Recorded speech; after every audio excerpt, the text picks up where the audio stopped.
Selamat berjumpa Romo Pascal. Salam harmoni ya untuk Romo Pascal. Salam harmoni Romo Stef. Saya ini sudah lama berkenalan dengan Romo Pascal ya.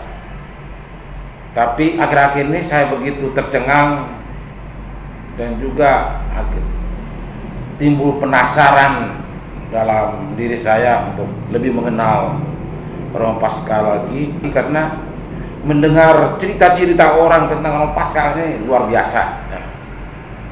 Coba Romo Pascal ceritakan apa saja yang dibuat akhir-akhir ini, terlebih beberapa tahun belakangan, katakanlah 5 tahun belakangan ini, dalam tugasmu sebagai saksi kebenaran, saksi keadilan, saksi cinta kasih bagi kehidupan publik.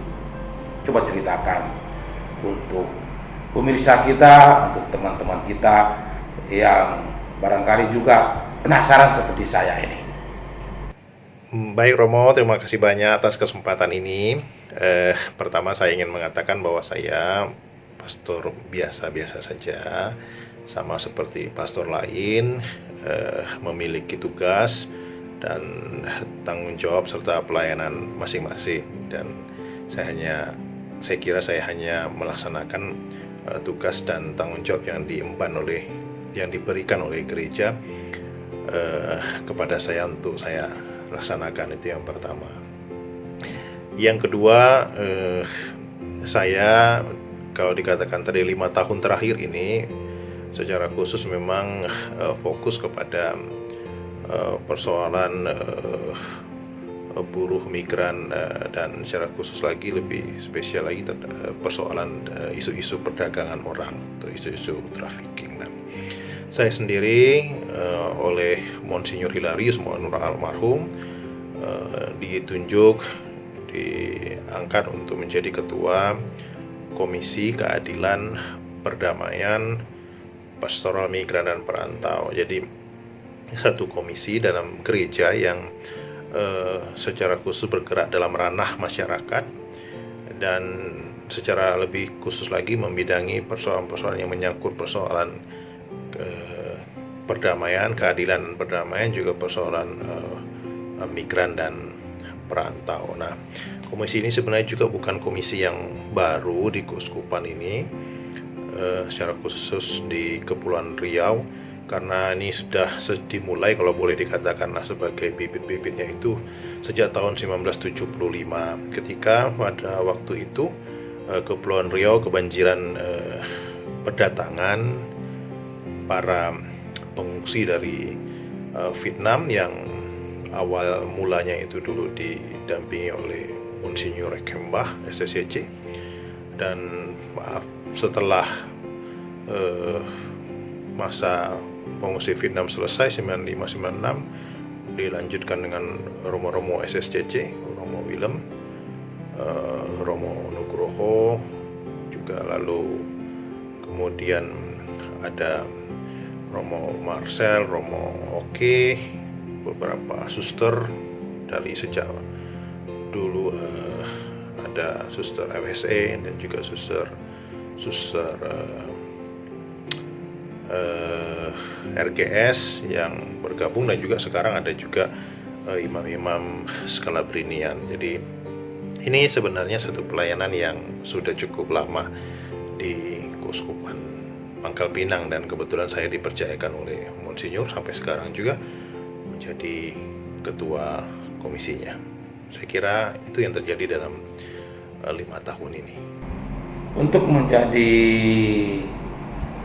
pastor tentu melewati masa pendidikan di seminari menengah dan seminari tinggi. Adakah pengaruh pendidikan di seminari menengah dan seminari tinggi bagi Romo Pascal sehingga terlihat memiliki passion dalam tugas profetis yang sedang dilaksanakan atau sedang dipraktekkan saat ini? Baik, saya kira ya, seminari itu adalah tempat di mana semua frater atau seminari itu dibentuk, disiapkan untuk kemudian pada suatu saat mereka ketika menjadi imam siap untuk melayani di mana saja. Nah, saya sangat merasakan bahwa pendidikan di seminari itu banyak membantu saya, banyak juga menolong saya untuk kemudian menjadi imam yang katakanlah terus belajar, terus melakukan sesuatu yang terbaik tentunya bagi gereja. Di seminari menengah saya mendapatkan dasar-dasar pendidikan. Di tahun orientasi rohani juga saya mendapatkan dasar-dasar kehidupan rohani, juga pendidikan di seminari tinggi juga saya mendapatkan banyak hal, baik secara teori maupun juga banyak hal juga dalam praktek lapangan. Nah, secara khusus memang harus saya katakan satu pengalaman di Seminari Santo Petrus Pematang Siantar ya, pada saat itu saya rasa satu hal yang juga membuat saya lebih menikmati pelayanan atau lebih mudah masuk dalam pelayanan adalah kami waktu di Seminari Tinggi Santo Petrus itu, terutama saya seringkali juga terlibat dalam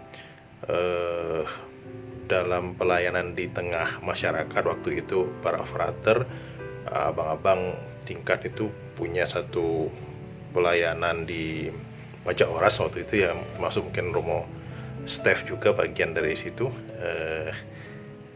pendampingan terhadap para anak-anak jalanan, para penyemir waktu itu di Pajak Oras. Ada Romo Hans, ada Romo Pramodo waktu itu ya, ada Romo Poldo, banyak senior-senior saya waktu itu yang membuat saya waktu itu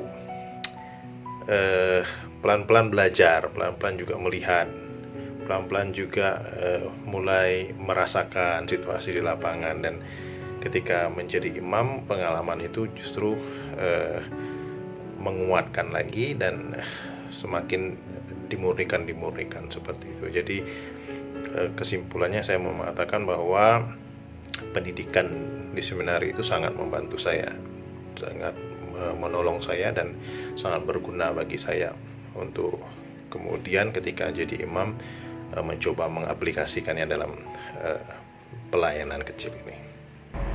Jika membandingkan pendidikan di seminari menengah dan juga di seminari tinggi, tahapan mana? Apakah seminari menengahkah atau seminari tinggikah yang sungguh-sungguh membentukmu menjadi pribadi yang begitu gagah dan begitu berani menjadi saksi bagi kebaikan bersama, terutama bagi keadilan dan kebenaran publik ini?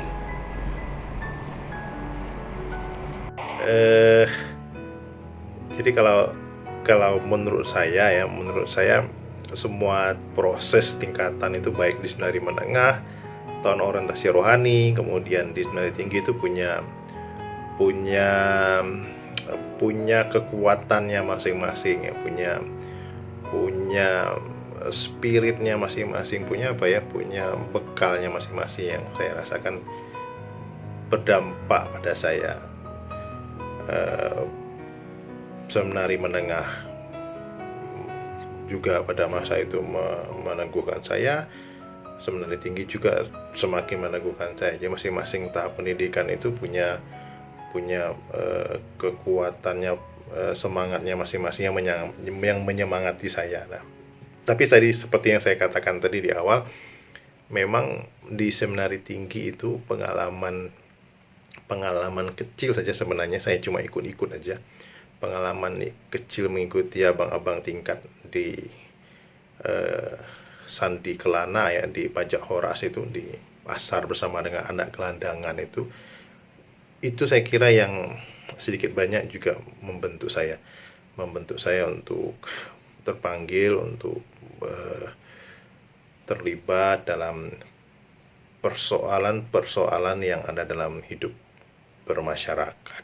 Nah, salah satunya persoalan tadi, persoalan anak-anak terlantar, persoalan anak gelandangan, dan itu sebenarnya hanya melihat dan menyaksikan bagaimana abang-abang waktu itu terjun dengan luar biasanya, dan mereka sangat fokus waktu itu untuk mendampingi anak-anak binaan mereka di Pajak Oras. Nah, saya kira itu Romo Stef. Ternyata banyak pemirsa juga yang belum terlalu mengenal Romo Pascal secara lebih ke dalamnya. Saya juga tidak mau mencari tahu lebih ke dalam, tapi kira-kira sebenarnya siapa sih tokoh yang dibalik ini yang menginspirasi Romo Pascal sehingga bisa seperti sekarang ini?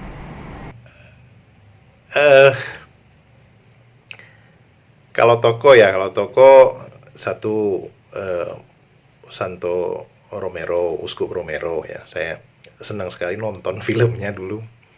Beberapa kali suka nonton filmnya, perjuangan beliau yang luar biasa sampai meninggal di altar ya, pada saat mempersembahkan Ekaristi ditembak.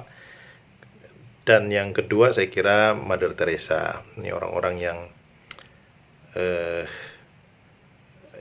menurut saya dua orang kudus yang memiliki totalitas yang sangat luar biasa, menghadirkan Yesus dalam diri orang-orang miskin dan kecil, dan saya sungguh-sungguh terinspirasi dengan kehadiran dua orang kudus ini. Tentu juga Yesus ya, yang menjadi idola kita semua, jadi kekuatan, dan Bunda Maria juga yang dalam kerendahan hatinya mau melayani Tuhan, sudi menjadi perpanjangan tangan Tuhan walaupun menyadari dirinya sebagai hamba yang hina dina. Jadi kalau ditanya idola, saya kira itu yang bisa saya sampaikan, selain juga belajar dengan rekan-rekan imam yang lain, suster juga yang luar biasa. Banyak saya lihat juga yang sebenarnya lebih dahsyat lagi, lebih hebat lagi, melayani dengan lebih sungguh, dengan penuh cinta kasih. Begitu kayaknya. Dan dengar-dengar bahwa Romo Pascal sekarang sedang menyelesaikan skripsi di Fakultas Hukum. Sekarang Romo Pascal kuliah di mana? Lalu skripsinya tentang apa sih ya? Lalu kira-kira apa nanti kontribusi dari temuan dalam skripsi itu bagi kehidupan penegakan hukum dan keadilan, kebenaran di tengah masyarakat kita? Baik ya, terima kasih. Saya sejak tahun 2016 yang lalu memang kuliah ya, mengikuti perkuliahan di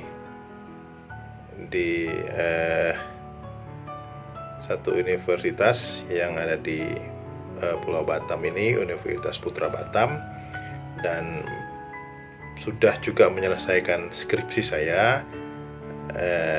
Mudah-mudahan dalam tahun ini, bulan November nanti kalau tidak ada halangan, wisuda sebagai sarjana hukum. Nah, jadi ditanya tentang skripsi saya. Skripsi saya itu tentang analisis yuridis putusan hakim terhadap pelaku tindak pidana perdagangan orang, sebuah studi kasus pada sebuah putusan hakim yang kebetulan kasus itu saya ikuti sejak awal, pada saat melaporkan, pada saat juga di kantor polisi, kemudian di kejaksaan sampai di pengadilan, dan kebetulan juga korbannya juga adalah korban yang saya dampingi. Jadi saya mencoba mengangkat itu karena saya melihat bahwa ada semacam kerancuan hakim dalam memutuskan, dan itu juga menjadi persoalan hukum yang krisis hukum yang terjadi di Republik ini. Saya kira di mana hukum tidak ditegakkan dengan seadil-adilnya dan tidak memberi efek jera yang nyata bagi para pelaku tidak pidana perdagangan orang, sehingga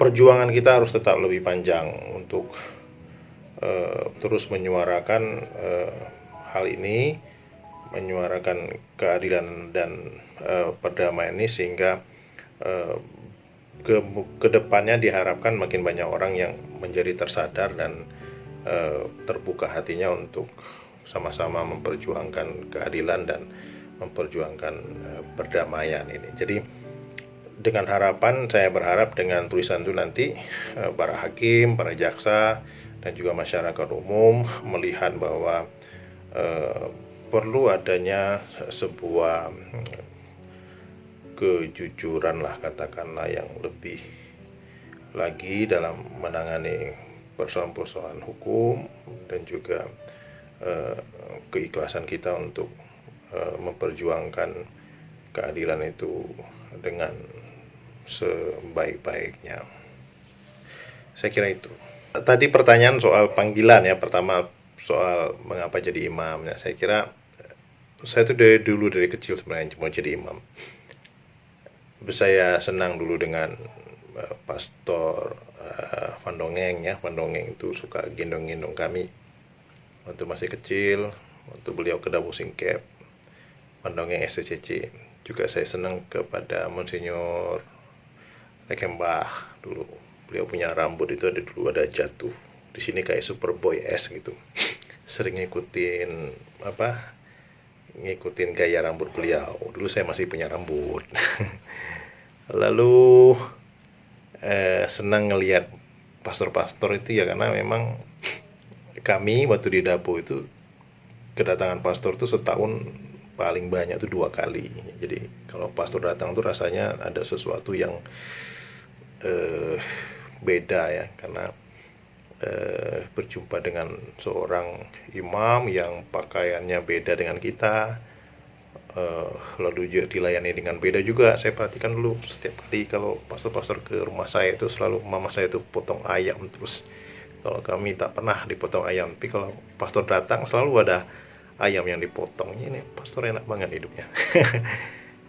Itu waktu kecil ya. Tetapi saya ingat saya itu dulu punya doa kalau mau tidur, doa kecil sebelum tidur itu selalu saya katakan gini, Yesus mari tidur, Yesus Paskalis besar mau jadi pastor. Dan itu doa saya dari saya kecil sampai saya SMA, saya kira selalu itu saja saya doakan, karena saya tidak punya doa lain lagi, karena sudah kebiasaan. Dan memang saya karena tidur sama orang tua waktu itu, jadi doa itu dulu wajib saya ucapkan dan wajib didengarkan oleh ayah dan ibu saya. Jadi doa sederhana itu, walaupun saya nggak tahu pastor itu apa, hidup menjadi imam itu seperti apa, tapi itu saya lakukan, saya doakan terus. Nah, ketika SMA ya ditanya mau kemana, ya udah jadi pastor aja. Memang dari dulu pengennya jadi pastor, ya jadi gitu.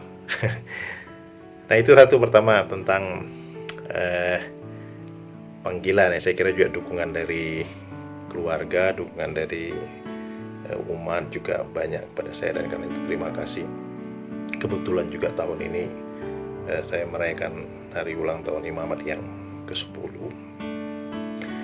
Nah, selanjutnya tadi dikatakan tentang sebuah spirit spirit yang menguatkan saya, katakanlah, dalam pelayanan ini.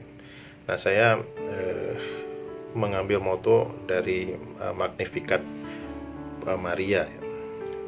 Aku mengagungkan Tuhan, hatiku bersukaria, sebab Allah memperhatikan daku hambanya yang hina ini. Jadi saya senang dengan ini. Kenapa? Karena saya merasa sebenarnya saya tuh nggak ada apa-apanya.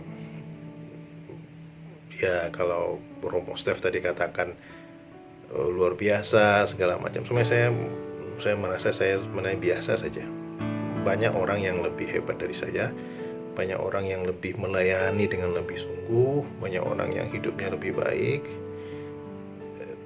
dan saya merasa ya tidak melakukan apapun. Bingung juga saya sebenarnya. Tapi kalau mau direnungkan lagi, mungkin ini bersyukur juga bahwa ada orang yang mengalami pengalaman perjumpaan dengan Tuhan. Bersyukur juga bahwa orang kemudian mengalami sukacita. Dan karena kegembiraan orang lain itu justru membuat saya merasa bahwa memang ternyata Tuhan mau memakai saya yang lemah, yang rendah dan hina dina ini. Karena itu seperti Maria, saya ingin mengatakan jiwaku memuliakan Tuhan, hanya itu saja. Dan hatiku bersukaria karena Ia memperhatikan daku hambanya yang hina ini. Saya kira itu moto saya, dan juga itu moto Tabisan, dan itu juga yang menjadi spirit saya ketika saya melakukan sesuatu, dan ketika saya terus mencoba melayani, menghadirkan Yesus, juga mengembangkan, melaksanakan apa yang menjadi tugas saya dalam gereja Keuskupan Pangkal Pinang ini. Tadi kebetulan ada singgung juga ya tentang satu daerah. Tadi Romo cerita tentang sedikit, memberi gambaran tentang NTT. Jadi memang selama kurang lebih 10 tahun ini kebanyakan memang yang menjadi pendampingan kita itu kebanyakan saudara-saudari kita dari Nusa Tenggara Timur. Tetapi tidak hanya daerah Nusa Tenggara Timur, sebenarnya kalau kita mau lihat secara umum, banyak juga daerah-daerah lain yang menjadi pendampingan kita, yang masuk dalam pendampingan kita. Misalnya saya sebut misalnya Nusa Tenggara Barat, misalnya juga daerah Jawa Barat, Jawa Tengah, Jawa Timur juga banyak, atau daerah-daerah lain di Indonesia ini punya ada klien, ada yang kita dampingin ini menjadi korban tindak pidana perdagangan orang. Itu yang satu ingin saya katakan. Yang kedua, tadi Romo Step juga melihat ada persoalan yang coba digambarkan. Jadi secara umum sebenarnya kalau kita bicara tentang isu perdagangan orang, memang ini menjadi satu isu yang mungkin tidak akan pernah ada kata ujungnya. Jadi ada banyak persoalan sebenarnya yang menjadi tanggung jawab kita bersama. Pertama, secara umum menjadi persoalan itu persoalan pencegahan. Kita memang berusaha untuk mencegah tindak pidana perdagangan orang ini tidak terjadi lagi. Tetapi ketika kita bicara tentang pencegahan, kita berhadapan dengan situasi kemiskinan yang juga luar biasa. Orang butuh pekerjaan, pemerintah tidak bisa memberikan lapangan pekerjaan, dan ini menjadi persoalan. Yang kedua juga kita berhadapan juga dengan pendidikan yang kualitas pendidikan yang masih rendah. Di beberapa daerah itu pendidikannya sangat buruk, sehingga walaupun tidak berarti bahwa mereka yang berpendidikan rendah itu rentan selalu menjadi korban perdagangan orang, tetapi pendidikan yang rendah itu biasanya rentan untuk menjadi korban perdagangan orang. Dua hal itu yang banyak terjadi selain hal-hal lain. Yang berikutnya juga, misalnya kalau kita bicara tentang tadi pencegahan, kita berhadapan juga dengan hukum yang masih juga belum sesuai dengan harapan. Dalam banyak praktek kita saksikan di lapangan, banyak sekali penegakan hukum itu tidak dengan semestinya yang diharapkan. Banyak juga terjadi hal-hal yang mengecewakan, dan kita melihat di lapangan itu justru undang-undang yang sebenarnya sudah ada tidak dipakai dengan baik, sehingga seringkali justru mematahkan semangat orang untuk kemudian memperjuangkan keadilan.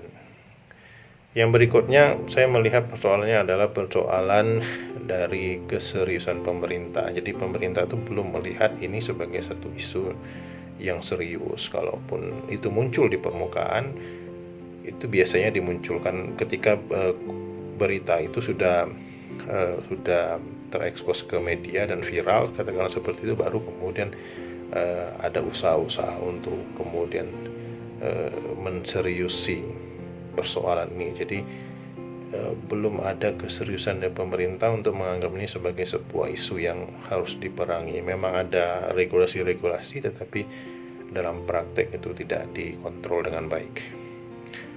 Ini persoalan yang terjadi, tetapi pertanyaannya adalah apakah kita berdiam diri seperti itu? Karena bagaimanapun ketika berhadapan dengan situasi seperti ini dan kemudian kemampuan pemerintah yang mungkin tidak banyak bisa kita harapkan, kemana gereja seperti itu? Karena apapun yang kita pilih dalam pelayanan di masyarakat ini, itu menunjukkan juga siapa kita, wajah kerahiman apa yang kita tampilkan di tengah situasi dunia yang sangat memprihatinkan seperti ini, secara khusus dalam persoalan perdagangan orang. Baik, terima kasih semuanya. Terima kasih Romo Stef sudah mengundang saya untuk mewawancarai saya. Ini pengalaman luar biasa. Ini diwawancarai oleh seorang Romo Stef juga yang sebenarnya luar biasa. Sebenarnya beliau ini juga luar biasa. Salah satu juga idola saya, abang tingkat dan abang senior saya. Itu yang pertama. Yang kedua, saya kira kita semua dipanggil Tuhan untuk menjadi saksi Tuhan, entah apapun tugas dan tanggung jawab kita. Mari kita saling melayani, mari kita saling memberikan yang terbaik untuk kemuliaan nama Tuhan, saling mendoakan tentunya juga, apalagi di tengah situasi pandemi ini, dalam kecemasan, dalam kegelisahan. Saya kira kita harus menghadirkan Tuhan dengan cara kita masing-masing. Apapun yang kita lakukan dengan ketulusan, apapun yang kita lakukan dengan sebuah pemberian diri yang dilandasi iman, cinta, dan harapan, saya kira itu pasti akan memberikan dampak yang luar biasa bagi semua orang. Sekali lagi terima kasih. Semoga Tuhan memberkati kita, dan semoga kita juga selalu dalam kesetiaan, dalam iman, harapan, dan kasih Tuhan. Terima kasih Romo Stef. Nota sobat, menyebut bersaksi artinya tak hanya diam. Sebab diam artinya kita mengafirmasi yang salah. Juga berarti apatis pada kebenaran yang semestinya diwartakan. Romo yang satu ini, Romo Paskal namanya, mengaku sebagai orang biasa. Tetapi bagiku, ia luar biasa, sebab ia mengkomunikasikan ulang kepedulian Allah kepada mereka yang membutuhkan kegembalaan. Dan sang gembala yang luar biasa adalah gembala yang tidak berada dalam zona nyaman, tetapi ia tak hanya diam untuk mereka yang terpinggirkan. Profisiat dan semangat Romo Paskal, teruslah bersaksi.